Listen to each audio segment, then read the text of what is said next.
Bonjour, soyez les bienvenus sur notre tutoriel numéro 8, qui est consacré à l'installation de votre tout premier matériel sous le logiciel Domotix. Nous allons vous expliquer ici, comment installer l'un des modules les plus importants de votre installation domotique.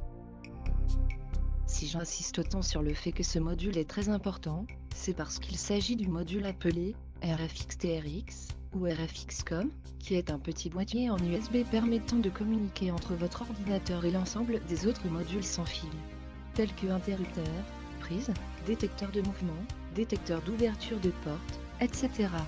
Et ce, sous protocole Wi-Fi, et sur l'ensemble de votre installation.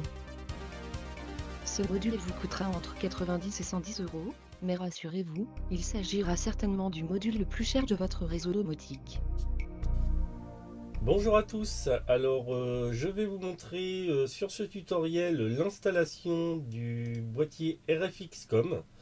Alors plus exactement le RFX-TRX COM, donc plus communément appelé RFX-COM, qui est un petit boîtier qui ressemble à ceci, avec une petite antenne et est livré avec un câble USB. Alors qui coûte assez cher, hein, je vous l'accorde. Alors en moyenne vous le trouverez à 90 € sur les sites de vente en ligne sur internet.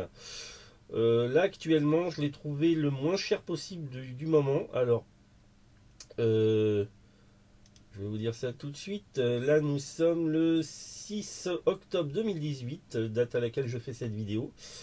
Là vous voyez je l'ai à 84 €, c'est le moins cher que j'ai trouvé. Alors, vous allez voir qu'il existe différents modèles. Alors, il faudra faire attention. Donc, selon les pays, il émet, il reçoit des données en différentes fréquences. Donc, ça peut être du 310 MHz, du 315 MHz, du 868 MHz, etc. Donc, pour l'Europe, notamment pour la France, choisissez du 433,92 MHz. Alors, comme je disais, il est décliné en plusieurs versions. Alors, la dernière version en ce moment, c'est le RFX-TRX 433E USB. Donc en fait voilà, c'est un petit boîtier, je vous le montre en direct, hein, c'est un petit boîtier avec son antenne, je vous le montre en direct. Voici à quoi ressemble le RFX-COM. Alors bon, le mien a plus de 2 ans, hein, il y a des traces de colle. Voilà, ça ressemble à ça, c'est un petit boîtier tout bêtement. Alors mon modèle est une des dernières versions, malgré qu'il ait plus de 2 ans. C'est un RFX TRX COM 433E. Donc il prend en charge beaucoup plus de protocoles. Donc choisissez celui-ci si vous avez le choix entre plusieurs. Ça coûte en... Alors je sais pas si on voit bien là. C'est un RFX COM RFX TRX 433E. Donc voilà. Donc ça coûte à peu près 90 à maximum 100 € sur internet. Bon, on peut les avoir à 90 €, hein, c'est le prix moyen. Donc voilà, c'est composé d'un petit boîtier, d'une petite antenne en 433,92 MHz et de son câble USB avec cette prise là. Alors je ne sais pas si on voit bien la vidéo, voilà, qui se branche ici. Donc, et de l'autre côté, bon, c'est une prise USB standard, une USB 2. Donc, on procède tout d'abord au montage. Alors, je ne sais pas si je vais arriver à vous montrer. Donc, c'est pas compliqué. On visse l'antenne. Il n'y a rien de plus simple. Voilà, l'antenne par la suite est orientable où on veut, parce que vous pouvez le positionner sur un mur, etc. Donc il peut être positionné dans n'importe quel sens. Il a une portée d'environ 50 mètres, je crois, en champ libre. Donc voilà, et puis une trentaine de mètres si ça passe à travers des murs. Par la suite, vous aurez de toute façon la possibilité de remplacer cette antenne par une antenne déportée qui coûte... moi la mienne je l'ai payé 10 €. Alors, une antenne déportée qui ressemble à ça. En fait, c'est une petite antenne aimantée. Je montre, hein, qui s'aimante où on veut. Voilà, avec à l'autre bout une prise comme ça qui se visse à la place de l'antenne standard. Donc voilà, avec ça vous gagnez en portée. Hein. Donc voilà, alors, bon, pour l'installation, je vais vous montrer l'antenne qui est livrée avec.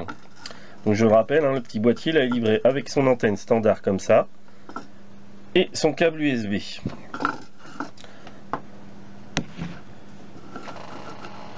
Donc on branche le câble USB.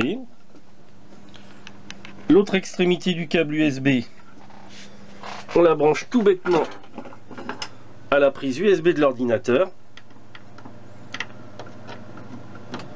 Et normalement, vous attendez quelques minutes, le driver s'installe tout seul en tâche de fond. Alors une fois branché, vous patientez juste quelques minutes, les drivers vont s'installer d'eux-mêmes et il va choisir un port de communication de lui-même. Alors si ce n'est pas le cas, vous pouvez aller sur internet chercher driver RFX.com. Mais néanmoins, normalement, il s'installe sous toutes les versions de Windows que j'ai vues. Dès que vous branchez USB sur l'USB, après quelques minutes, il se détecte tout seul. Alors, quelquefois, il le fait en arrière-plan, ça ne se voit pas. Donc, pour vérifier si l'installation du driver s'est bien passée, sur votre clavier, vous appuyez simultanément sur la touche Windows et pause de votre clavier, qui va vous amener sur ce genre de fenêtre. Vous allez dans Gestionnaire de périphériques, qui vous ouvre cette fenêtre là, et vous allez sur port comme LPT ici, et vous allez voir, alors le dernier matériel utilisé, normalement il est là, vous l'avez, alors bon, il l'a pas marqué en RFX, mais bon, je sais que c'est celui-là, USB Serial Port COM5. Alors je sais qu'il est sur le COM5. Alors cette information va être très utile parce qu'il va nous servir pour le configurer dans Domotix. Donc maintenant c'est tout simple, une fois qu'il est branché et reconnu par votre ordinateur, donc vous pouvez fermer ces fenêtres là, vous lancez le logiciel Domotix.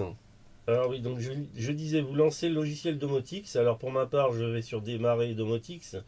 Normalement, lors de l'installation de Domotix, il démarre automatiquement tout seul au démarrage du PC. Donc vous n'aurez pas à vous en occuper.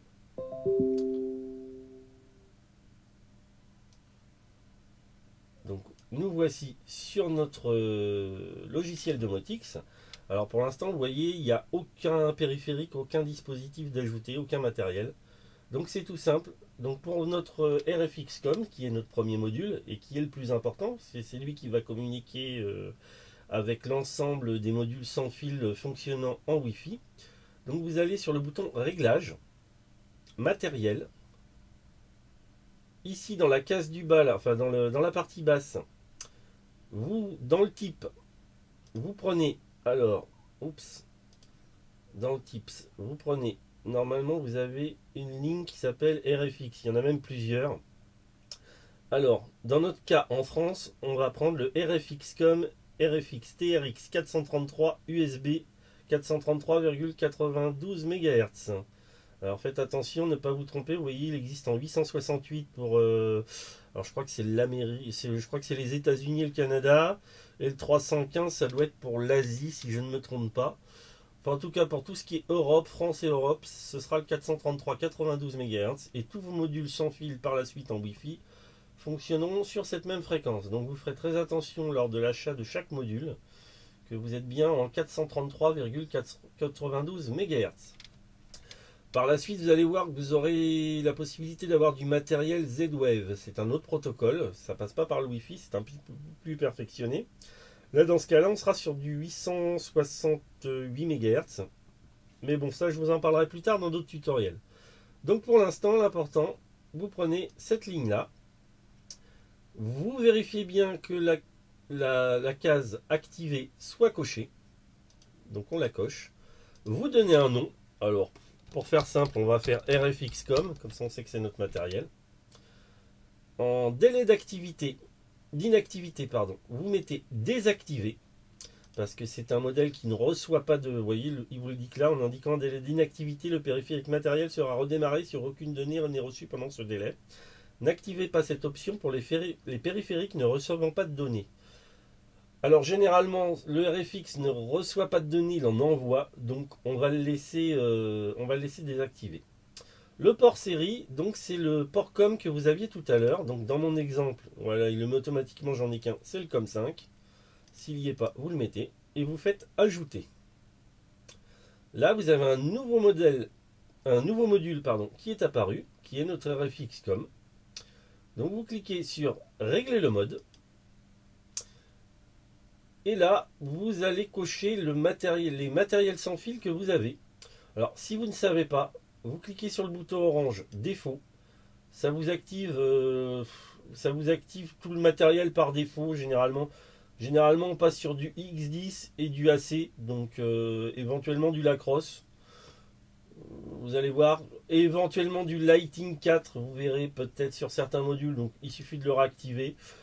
Bref, moi je vous conseille pas d'activer tout parce que ça peut rentrer en conflit les uns avec les autres. Notamment le Home Comfort, je crois qu'il rentre en conflit avec le AC ou le XDX. Donc on peut pas tout avoir d'un coup. Donc je vous conseille de toute façon de mettre par défaut. Par la suite, quand vous aurez d'autres modules, je vous l'expliquerai en fonction des modules que nous allons rajouter, puisque je ferai un tutoriel dédié à chaque module sans fil existant. Enfin, qui est sur mon installation, pas tous les modules existants malheureusement parce que je ne les ai pas encore tous. Mais bon, pour mon installation, du moins, je vous dirai les cases à cocher en fonction du module. Donc voilà, vous prenez par défaut, ça va être le mieux. Et ensuite, vous cliquez sur le bouton rouge Set Mode pour l'activer. Donc normalement, nous avons notre RFX.com qui est installé. Et c'est tout simple, il n'y a rien d'autre à faire. Voilà, c'est déjà la fin de ce tutoriel. Par la suite, il faudra suivre les tutoriels suivants pour un petit peu plus de détails sur les matériels qu'on peut utiliser. Notre tutoriel numéro 8 est maintenant terminé. Les tutoriels suivants seront dédiés aux différents modules composant ma propre installation. Comme toujours, vous pouvez vous abonner à notre chaîne en cliquant sur le logo du hibou en bas à droite de votre écran. N'hésitez pas, cela vous permettra de rester informé sur la mise en ligne de nos nouvelles vidéos. À bientôt.